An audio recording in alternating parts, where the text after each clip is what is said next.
Hi everybody, I'm Bill Sanders and this is Watch Art Sci, the art and science of watch collection. Today is going to have a little unboxing. I'm not going to take up a lot of your time with videos of an unboxing. Tell you a little about it. This was for the first time I actually won an auction. And this was from Sotheby's, and the auction was in Geneva. And so the first thing, getting a FedEx box and tracking them with a watch in it is always a drama, because you don't know whether they're going to stop it for what they call an exception, which is usually a gaiter strap, or some tax thing. You just don't know. So so I got my tracking number, started off in Geneva, then it went to Paris, and then it went to London. I was getting a better tour than I've had since before the pandemic. Then it went to Indianapolis and then to Connecticut. So I got it, and actually I got it a day early. He said, "Oh, it's going to be here tomorrow." It's great. And then all of a sudden the guy shows up with it. So, that was a good thing.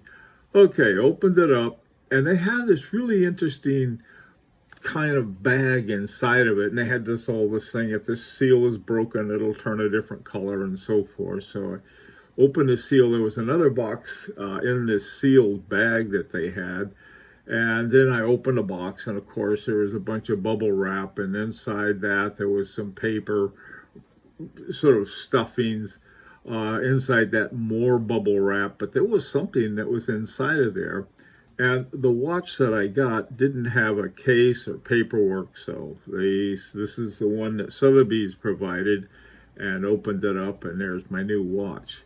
The watch is called the Daniel Roth Metropolitan 24 Cities.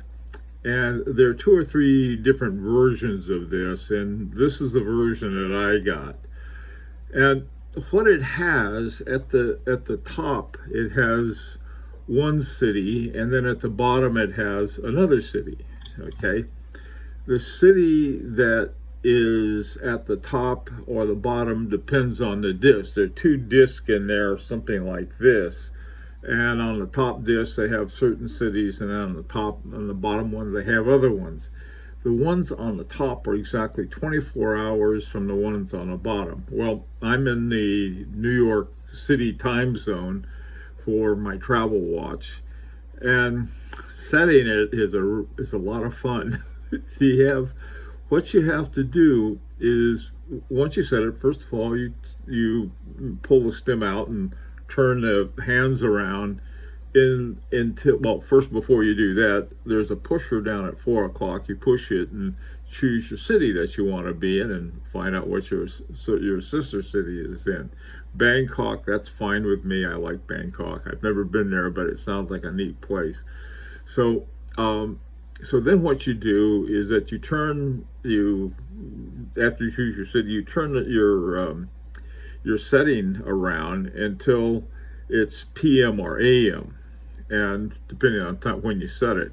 And then at the bottom there's a little arrow, and if the arrow is pointing upward, that's Bangkok time. If it's pointing downward, that's your time. So you turn it until the little arrow pops down. So now you're all set. Here it shows that it's a little before 3 o'clock New York time, 3 p.m. New York time. So that's basically is the sort of the setting part of the watch. Now, one of the things about this watch that's sort of special, here's the watch, and on this side here you have the stem and the pusher, and then there are these 2 little, I guess you'd call them pin pushers, at 8 o'clock and 10 o'clock on the bottom.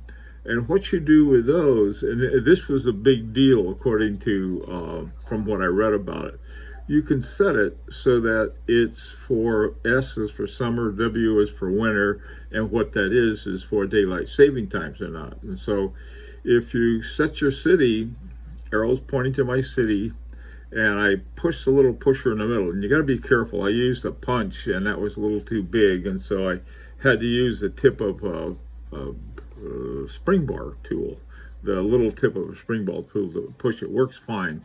But nothing very dramatic happened. It's set. So if one city is for summer and the other one's for winter, then you have that's your offset. Now the back of it is plain. Basically has a name and a case number and so forth. And in order to see what was inside, I had to find out what the movement was, because they said that the movement was a base. It was called a DR for Daniel Ross 700/20. So, okay, now I know it's going to be on top of something. I didn't know what it was going to be on top of. Some write-up said, well, it's a Lamania. Another one said it's Gerard Perregaux. Either one is fine, or an ETA but it didn't really matter. I mean, as long as it's a good movement, I was fine with it. So I had some piece of junk in there, I'd be unhappy.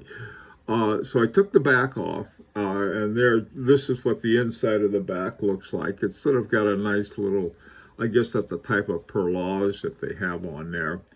And opened it up and took a look at it. And the first thing I saw, this is this fairly well finished movement.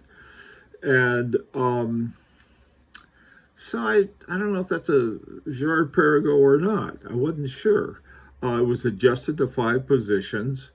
That's nice. And so what I did, I contacted a guy I know who works at Gerard Perregaux, or used to. I don't know if he's still working there or not, but he had helped me out when I got my Harry Winston. So I said, what does this look like for you? And I took a whole bunch of pictures of the thing, had the rotor moved around so I could get a good look at it. He said, he said, it looks like an ETA 2892. And the more I looked at it, I said, yeah. So I got everything with a picture of a 2892 on it. And it looked a lot like it, but there were some differences to it. And, I checked the stamp at the bottom, where they'd usually have a stamp for ETA or something like that, but Roth, there was a DR 700/20 stamp, and I didn't see if there's an ETA in there, but I really like the ETA 2892, so it was sort of like, I don't know. So if any of you have any idea of what that is, now, is with the complications that are in this thing. First of all, with the setting the different cities, and I don't know if you can see this. I'll pop at one and set it to different cities, and each time I do it, you can see the hour hand jump to the city. Now I have to go back and reset the thing, but it is a wonderful watch. It feels great, and like to hear your comments. Till next time, this is Bill Sanders for Watch Art Side, the art and science of watch collection.